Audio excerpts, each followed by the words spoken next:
কয়লা নিয়ে সরগরম রাজ্য রাজনীতি।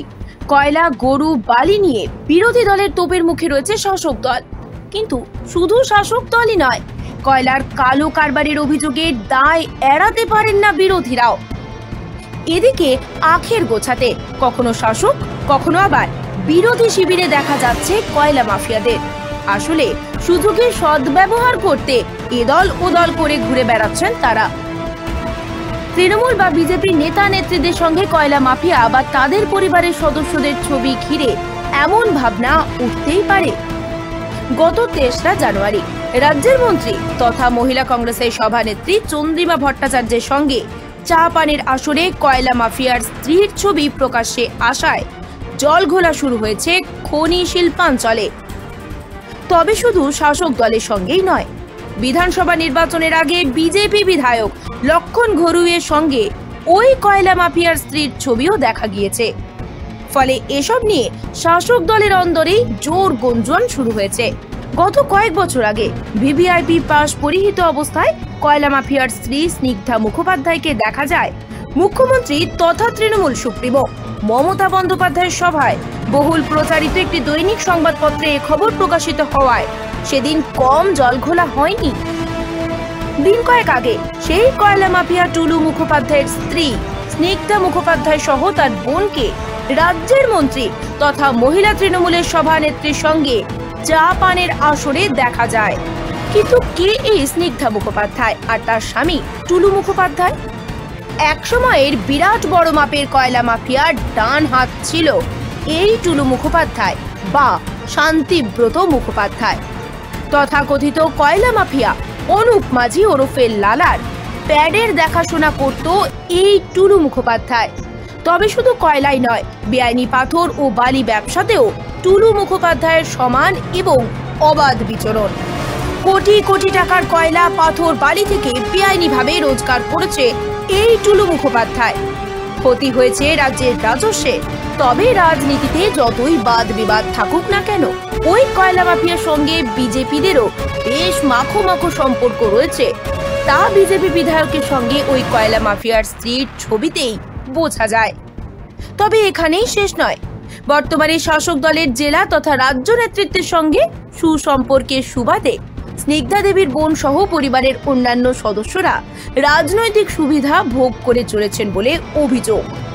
এমনকি ওই কয়লা মাফিয়ার স্ত্রী স্নিগ্ধা মুখোপাধ্যায়কে আগামী দিনে দুর্গাপুরের ব্লক মহিলা তৃণমূল কংগ্রেসের সভানেত্রী হিসেবে দেখা যেতে পারে বলে দলীয় সূত্রের খবর মিলেছে। এসবের দৌলতে তার বোনেরও বড়সড় রাজনৈতিক পদপ্রাপ্তির সম্ভাবনা রয়েছে বলেও ওই একই সূত্রে জানা যায়। মন্ত্রীর চা পানের আসরে কয়লা মাফিয়ার স্ত্রীর উপস্থিতি নিয়ে দলের অন্দরেই নানা মত শোনা যাচ্ছে। রাজ্যের মহিলা সংগঠনের দায়িত্বের পাশাপাশি মন্ত্রী তিনি।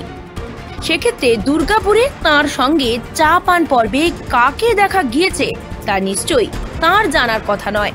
সেক্ষেত্রে এ ধরনের মানুষজনকে আমন্ত্রণ নিমন্ত্রণের দায় সরাসরি সংশ্লিষ্ট স্থানীয় নেতৃত্বের ওপরেই চাপিয়েছেন মন্ত্রী তথা মহিলা তৃণমূলের নেত্রী চন্দ্রিমা ভট্টাচার্য। সে কি করবো, কি মহিলা কাকে দেখা গিয়েছে সে কি করতে পারি আমি তার জন্য? না, সে মানে সে এই আমাদের খনি শিল্পাঞ্চলে আপনি অসীমাকে জিজ্ঞেস করুন যে প্রেসিডেন্ট, আমি তো ওখানে আমন্ত্রণ জানাইনি আজকে কাউকে। না না, ঠিক আছে, আপনারা জানারও কথা নয় দিদি, কারণ মানে পুরো রাজ্যের এতগুলো জায়গায় কে কোথায় ঢুকছে না সেটা আমি কি করে জানবো? অবশ্যই দিদি, কাকে আমন্ত্রণ জানিয়েছে আমি তো জানি না, তারা নিয়েছে। এদিকে জেলা মহিলা তৃণমূল কংগ্রেসের তরফেও ওই মহিলার উপস্থিতির দায় ঝেড়ে ফেলেছেন। সরাসরি কয়লা মাফিয়ার স্ত্রীকে তিনি আমন্ত্রণ জানাননি বলে জানিয়ে দিয়েছেন জেলা মহিলা তৃণমূলের সভানেত্রী অসীমা চক্রবর্তী। সেক্ষেত্রে মন্ত্রীর চা পানের সময় এ ধরনের মহিলাদের উপস্থিতি প্রসঙ্গে প্রকারান্তরে অবাঞ্ছিত অনধিকার প্রবেশের তত্ত্ব খাড়া করেছেন তিনি। একই সঙ্গে এ ধরনের বিতর্কিত মহিলা বা পরিবারের লোকজনদের দলীয় পদপ্রাপ্তি তো দূরের কথা, দলে তাদের জায়গার প্রশ্নেও সংশয় প্রকাশ করেন জেলা মহিলা তৃণমূল সভানেত্রী। একটা কথা বলি, ওটা ওনাকে চন্দ্রিমা দিয়েও ডাকেনি, আমিও ডাকেনি। এবার যদি কেউ উড়ে এসে জুড়ে বসে সেটা তার ব্যাপার। আর যখন আপনি বলছেন তো চা পানের ওখানে, আপনার কথাটাও আমি অস্বীকার করছি না, কিন্তু যখন এবার দেখুন, একটা মবের মধ্যে যে কেউ ঢুকে অনেক সময় পরে, তো যখন ওটা বোঝা গেল সিকিউরিটি কিন্তু তখন ওনাকে সরিয়ে দিয়েছিল, আপনাকে এটাও বলে দিচ্ছে। সিকিউরিটি এরিয়া দেখুন এমনি সময় কিন্তু থাকেনি। এবার আমি জানি না উনি ওখানে কোথাও ছিলেন কি ছিলেন না, যখন চাপানের মানে আমরা এক বাড়িতে তো আমরা গেছি, যেহেতু চলগ্রামে যাইনি, এটা পঞ্চায়েতি সভা ছিল, তো প্রথমে যখন একটা দুটো ঘরে গেছি তখন কিন্তু উনি ছিলেন না। না আমি আপনাকে বলছি, দেখুন অনেকে অনেক কিছু বলে, আমি তো সভানেত্রী, এক মিনিট আমার কথাটা শেষ করতে দিন। আমি তো সভানেত্রী, এখনো অবধি যা যা কমিটি হয়েছে আমি আপনাকে বলছি সেখানে কোথাও তারা নেই।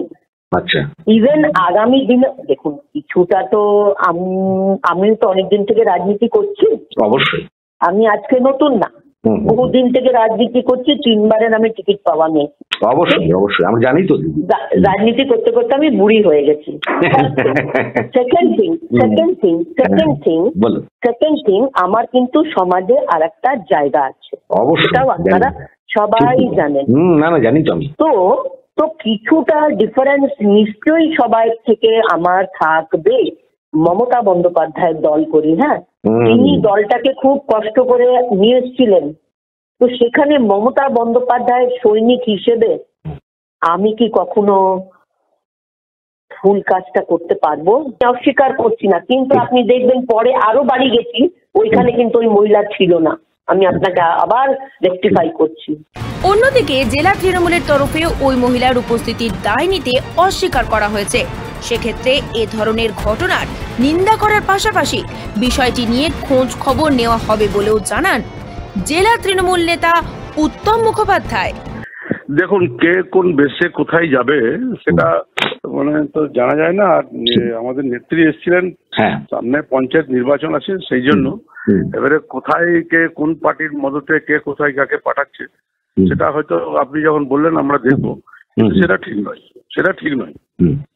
শুনুন, এগুলো সব ফ্লাইং মানুষ, এদেরকে মানুষ গ্রহণ করবে না, এবং আমাদের পার্টিতেও সেরকম কোনো পরিকল্পনা নেই বা কোনো রকম ভাবেই আসতে পারবে না। কিন্তু যে গেছিল, কেন গেছিল এবং কারা দেখা উচিত ছিল, এবং ধরুন আমি সেখানে ছিলাম না, তো যাওয়া তো উচিত নয় এবং তাকে অ্যালাউ করা উচিত নয়। এবং যারা ব্যবসা করে খায়, মাফিয়া কোনোদিন হয় না। আমরা মার্ক্সবাদী কমিউনিস্ট পার্টির সময়ে আত্মাত মাফিয়াদেরকে আমি অনেক দেখেছি, এবং আমরাও পরক্ষণে দেখছি, এটা ঠিক নয়। ঠিক আছে, দলের মতন থাকবে, তাদেরকে যদি কেউ কালিমালিপ্ত করার চেষ্টা করে সে বিফল হবে না। আমার কাছে আমি তো মহিলাদের আপনাদের সভা হচ্ছে, সেখানে মহিলারা অনেক প্রধান আছেন, মহিলারা অনেক পঞ্চায়েত সমিতির সভাপতি আছেন, মহিলারা আপনার জেলা পরিষদের কর্মদক্ষ আছেন, তাদেরকে নিয়ে আমাদের নিশ্চয়ই মিটিং করেছেন, তিনি তার মতন করে করেছেন। চাপানের ওখানে যেখানে চা খাচ্ছিলেন সেখানে চা দোকানে ছিল না, কোনো চায়ওয়ালার সঙ্গে গেছিল, কেউ বানায়নি, কারো বাড়িতে বানিয়েছে, কিংবা কেউ হয়তো নিয়ে গেছিল, সেখানে হয়তো হতে পারে। আমি দেখে নিচ্ছি, খবর নেই, এটা উচিত। তবে প্রশ্ন তো থেকেই যায়, যেখানে মন্ত্রীর নিরাপত্তা সহ তার ভাবমূর্তির প্রশ্ন জড়িত, সেখানে ওই কয়লা মাফিয়ার স্ত্রীকে কে বা কারা মন্ত্রীর ঘনিষ্ঠ হওয়ার সুযোগ করে দিলেন?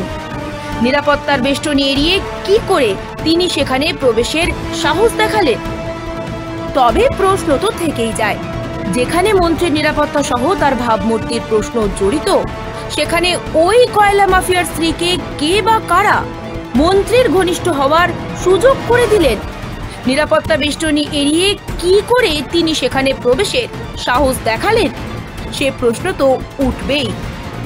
এদিকে বিধানসভা নির্বাচনের আগে টিকিট বা দলের পদপ্রাপ্তির প্রত্যাশায় তাদের মতো অনেকেই চেষ্টা করেছিলেন, দল তাদের মান্যতা দেয়নি বলে জানান বিজেপি বিধায়ক। হ্যাঁ, বলছি যে ওই সময়তে অনেক অনেক অনেক তৃণমূলের সমস্ত নেতা, বড় দাগি মাল সমস্ত লোকরা চেষ্টা করেছিল, কিন্তু আমরা তাদের ইচ্ছা ছিল যে বিজেপি ক্ষমতায় আসছে, টিকিট নিতে হবে, নেতা হতে হবে, অত সহজ তো নয়, সিস্টেম আছে। যাও কিতাবও কিছু লোক নেওয়া হয়েছে আমাদের, এই জন্য উনি ভেবেছে উনি দলে যোগ দিয়েছিলেন আপনার বিজেপিতে? না, যোগও দেয়নি। ওনার ইচ্ছা ছিল যে আমি টিকিট নেবো, আমি প্রার্থী হবো। এটা বিজেপিতে তো সহজ নয়, প্রার্থী হওয়া, যা টিকিট নিয়ে নেওয়া, তার মধ্যে কোনোভাবেই সম্ভব নয়। আমরা তাকে কোনো আস্থা দিইনি বলে তিনি আর আমার সঙ্গে যোগাযোগ করেননি, তিনি ফিরে গেছিলেন। এখন স্বাভাবিক আছে, তৃণমূলের নেতা মন্ত্রীর সঙ্গে উনি ঘুরছেন, কয়লা মাফিয়া নাকি জানা নেই আমার, আমি বলতে শুনলাম, আমার ধারণা নেই এই বিষয়ে। তাকে আমরা কি তা শুনুন, যে ও কি জয়েন করেছিল, বহু লোকই এসেছিল, আমরা তাকে নিইনি। তিনি ভেবেছেন আমি টিকিট পেয়ে যাবো, তা শর্ত টিকিট দিতে হবে, এই করতে হবে, এই করতে হবে, আমাদের সম্ভব ছিল না, তাই তাকে নেওয়া হয়নি। মানে দিয়েছিলেন যে হ্যাঁ টিকিট দিতে হবে, প্রস্তাব ঠিক নয়, ধর ভাবটা এরকমই ছিল। আচ্ছা, যে আমি আমার হয়তো দায়িত্ব দিতে হবে, বা আমাকে পোস্ট দিতে হবে, বা আমাকে টিকিট দিতে হবে, তাকে আমরা গুরুত্ব দিইনি, তাকে দায়িত্ব দিইনি, গুরুত্ব দিইনি, তাই তিনি ফিরে গেছেন। এখন তিনি তিনিও দলটাই মাফিয়ার দল, গরু পাচারের দল, কয়লা মাফিয়ার দল, তো ওদের আমার আলাদা কি আছে, সবাই তো এক আছে। বিষয় দেখুন, আমি আগে বলেছি, ওই জয়দেব মন্ডলে আমি বলেছি উনি দিলীপ ঘোষের হাতে জয়েন করেছিলেন, জয়েন করার আগে পর্যন্ত কোনো কেস ছিল না, জয়েন করার পর থেকে লাগাতার কেস দেওয়া হয়, এবং এখন বিজেপি এখনো বিজেপি করে যে আমাদের পার্টির মন্ত্রী আসুক, যে আসুক, যে কোনো দেখা করতে পারে, তাই মন্ত্রী করে গেছিলেন, একটা ফুল দিয়ে চলে এসছেন ওখানে, মানে উত্তরী ওদের কি বলে সম্বর্ধনা করে পরে সেখানে ছবি তুলে সেটা লোকের দেখানো হচ্ছে, সেটা বিষয় নয়। দলটা ও পার্টিটা এখনো করে, করেছে, এখনো সে করে, একদম আমি বলছি জয়দেব মন্ডল, জয়দেব খাঁ জয়েন করেছিলেন, সে এখনো পার্টি করছে, এখনো বিভিন্ন মিটিং মিছিলে যায়, মন্ত্রী জেন তার টাকায় দেখা করতে যায়, সেটা অনেক 5 টাকার বিষয়, বড় বিষয়। লোকে যেটা বললেন যে অনেকে এরকম বহু লোক এসেছিল, হয়তো যোগদান করানো হয়নি, বা নেওয়া হয়নি, বা টিকিটের ইচ্ছা ছিল, তাকে গুরুত্ব দেওয়া হয়নি, সে ফিরে গেছে। ফিরে যাওয়ার পর এখন দেখো সোশ্যাল মিডিয়ার যুগ, আমরা যারা নেতা আছে, কত লোক আছে ফটো তুলে চলে যায়, ফটো তুলবে একটা, তো কে আছে, কে চেম্বার আছে, যে কয়লা চোর আছে, লোহা চোর, জানতে পারা যায় না, পরে জানতে পারা যায় যে ওটা কি আছে না আছে, তাকে জয়েনও করেনি আর গুরুত্ব দেওয়া হয়নি।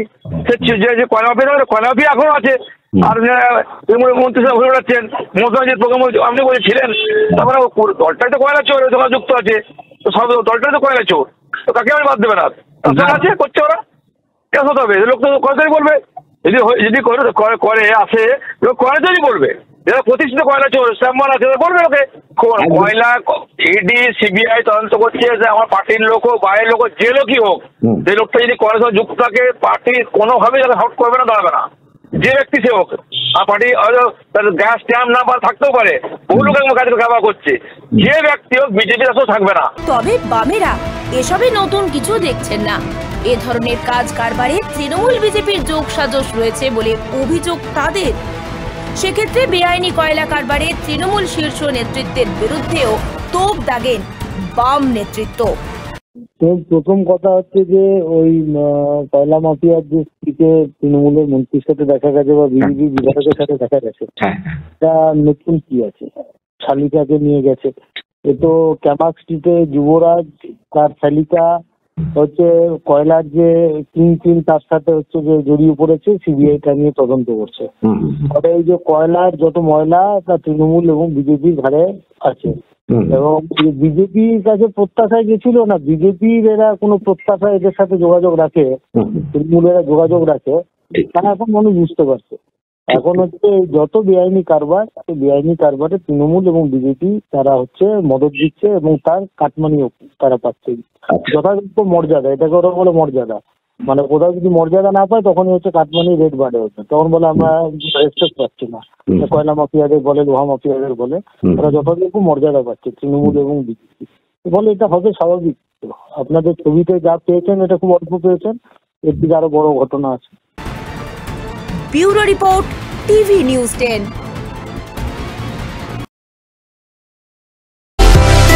সুলভে সঠিক চিকিৎসার একমাত্র প্রতিষ্ঠান বিবেকানন্দ হসপিটাল।